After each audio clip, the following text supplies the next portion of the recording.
Sir Nagababu bomb మిశ్రమ సంకేతాలు Janasena MLC తర్వాత పవన్ కళ్యాణ్ సోదరుడు ఆ పార్టీ ముఖ్యం ఉన్నాయా? లేదు సార్, వాయిస్ లేదు మరి. ఆయన ఉత్తరాంధ్రలో పర్యటన చేస్తున్నట్టున్నారు. విశాఖపట్నం బయట ప్లే చేద్దాం సార్, చేయండి. కమర్షియల్గా ఎటువంటి ఎలిమెంట్స్ ఉండాలన్నీ ఉంటుంది. అద్భుతమైనటువంటి సందేశం ఆ సినిమాలో ఉంది. ఇది కులాలకి మతాలకి అతీతంగా తీసిన సినిమా. ఎవరైనా వైసీపీ వాళ్ళని ఏమని తిట్టాలో కూడా నాకు అర్థం కాదు. వాళ్ళు తిట్టడం కూడా అవసరం లేదు, మీరే తింటారు. వాళ్ళు చేసే పనికి మాలిన విష ప్రచారం నమ్మకండి. వాళ్ళు దీన్ని కూడా ట్రై చేస్తున్నారు, ఎలా చేద్దాం, ఎలా దీన్ని బ్యాడ్ చేద్దాం.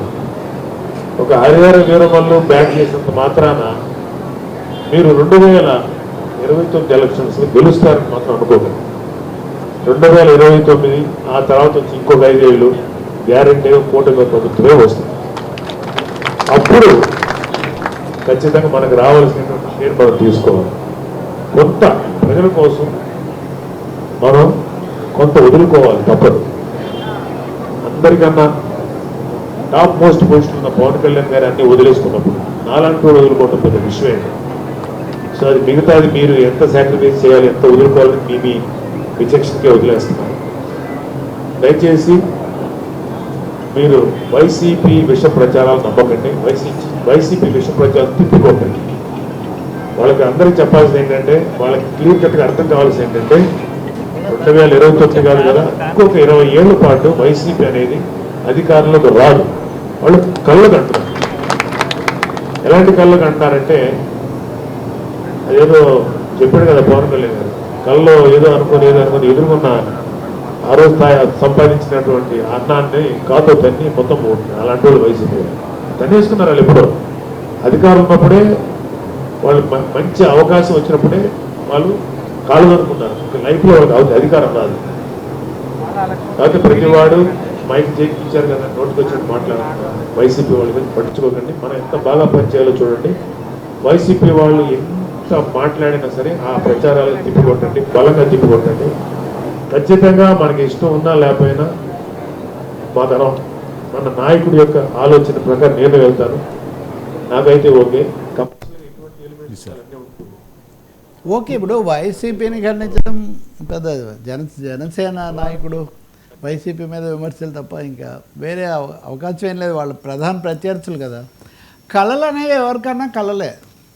ఇప్పుడు 30 ఏళ్ల పాటు నేనే అధికారంలో ఉంటాను, అసలు 0 వై నాట్ 175 అని జగన్మోహన్ రెడ్డి కూడా ప్రతి సభలో చెప్పాడు. ఇప్పుడు 11 సీట్లతో ఆయన మిగిలాడు. జ్యోతిబాస్లాగా 25 ఏళ్ళు నేనే పాలిస్తానని చంద్రబాబు నాయుడు చాలాసార్లు చెప్పారు. ప్రతిసారి ఆయన ఓడిపోతూనే వచ్చారు.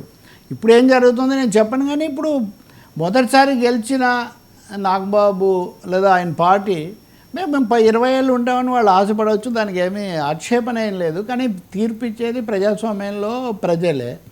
ఇంకా వీరమల్లు అది సినిమా సెక్షన్లో మనం తర్వాత మాట్లాడదాం. కానీ ఇక్కడ ముఖ్యంగా ఆయన చెప్పింది ఏంటంటే, ఉత్తరాంధ్రకు వెళ్ళినప్పుడు జనసేనకు సంబంధించి అదేమీ వైసీపీ కాదు, వీళ్ళ వాదనే, మన వాటాకు రావాల్సిన పదవులు మనకు రావాలి, ఈ విషయంలో రాజీ లేదు. ఎమ్మెల్యే తెలుగుదేశం ఉన్నా సరే, బీజేపీ ఉన్నా సరే, మనకి ఇవ్వాల్సిన ప్రాధాన్యత మనకి ఇవ్వాల్సిందే. రావాల్సిన పదవులు ఆ ప్రపోర్షన్ ప్రకారం రావాల్సిందే. ఈ విషయంలో కొంచెం మన వాళ్ళలో కొన్ని అభిప్రాయాలు అక్కడక్కడ ఉన్నట్టుగా ఉన్నాయి. కానీ అవి తప్పకుండా వస్తాయి, తగిన సమయంలో వస్తాయి అనే మాట చెప్పడానికి, అంటే ఒక విధంగా కొంత బుజ్జగింపనండి, సర్ది చెప్పడం అనే ప్రయత్నం ఆయన చేయడం స్పష్టంగా కనపడింది. రెండవది, విశాఖకు వచ్చినప్పుడే అప్పుడు పవన్ కళ్యాణ్ అడ్డుకోవటము, నోవాటెల్ ఘటనలు ఇట్లాంటివన్నీ జరిగాయి. అవన్నీ తర్వాత ఎలా బెడిచికొట్టాయో మనం చూస్తున్నాం కదా. కాబట్టి కార్యకర్తలు గట్టిగా నిలబడ్డారు. కార్యకర్తలు నిలబడినందుకే పార్టీ నిలబడింది అనే మాట చెప్తూ వాళ్లకు ఒక హామీ ఇవ్వడానికి ఆయన ప్రయత్నం చేశారు. మూడో మాట, ఉత్తరాంధ్రలో జనసేనకు చాలా బ్రహ్మాండమైన బలం ఉంది, మద్దతుదారులు ఉన్నారు. దీన్ని ఇంకా నిలబెట్టుకోవడానికి నేను 10 రోజులకు ఒకసారి వస్తాను అంటే ఉత్తరాంధ్ర మీద నాగబాబు ఫోకస్ పెట్టుతున్నారు అనేది ఒకటి. రెండవది, త్యాగం చేశాం కదా అనకాపల్లిలో, సీట్ త్యాగం ఆయనే కదా చేసింది, పోటీ చేస్తారని. సో అనకాపల్లిలో మనం త్యాగం చేసాం, వీటన్నిటి వల్ల కూడా వచ్చింది.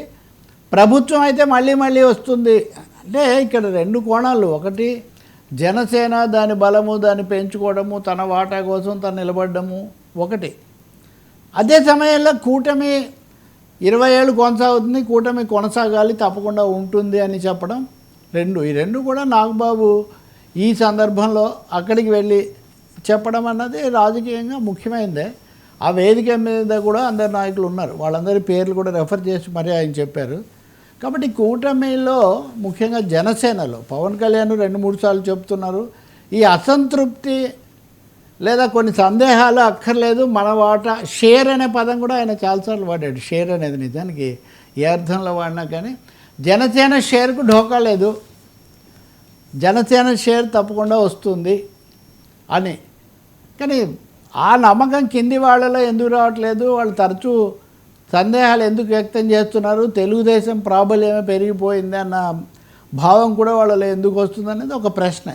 ఇదంతా కూడా వైసీపీ ప్రచారం అంటే ఓకే, కానీ ఆ పార్టీ వాళ్ళలో ఇప్పుడు ఉదాహరణకు ఎమ్మెల్యే బొలిశెట్టి శ్రీనివాస్ లాంటి వాళ్ళు బహిరంగంగానే మాట్లాడినటువంటి సందర్భాలన్నీ చూసాం. కాబట్టి నాగబాబు చాలా రోజుల తర్వాత రాజకీయాలు మాట్లాడటం, అది కూడా ఈ రెండు కోణాలు, ఇటు వైసీపీ మీద విమర్శ, పార్టీ వాళ్ళలో అసంతృప్తి తొలగించే ప్రయత్నం, ఈ రెండు కూడా చేయడం మనం గమనిస్తాం. మూడోది నాగబాబుకు సంబంధించి పవన్ కళ్యాణ్ చెప్పిన వివరణ కూడా ఇప్పుడు మనకు గుర్తొస్తుంది. నాగబాబుకే మంత్రి పదవి వస్తుంది ఇస్తామని చంద్రబాబు లిఖితపూర్వకంగా ప్రకటించిన తర్వాత కూడా చాలా కాలం గడిచిపోయినా ఇంకా రాలేదంటే నేనే ఆపాను అని. అంటే ఇప్పుడు నాగబాబుకు రాకపోవడం మీద పవన్ ఆపుతుంటే కార్యకర్తలను నాగబాబు ఆపడానికి ప్రయత్నిస్తున్నారు.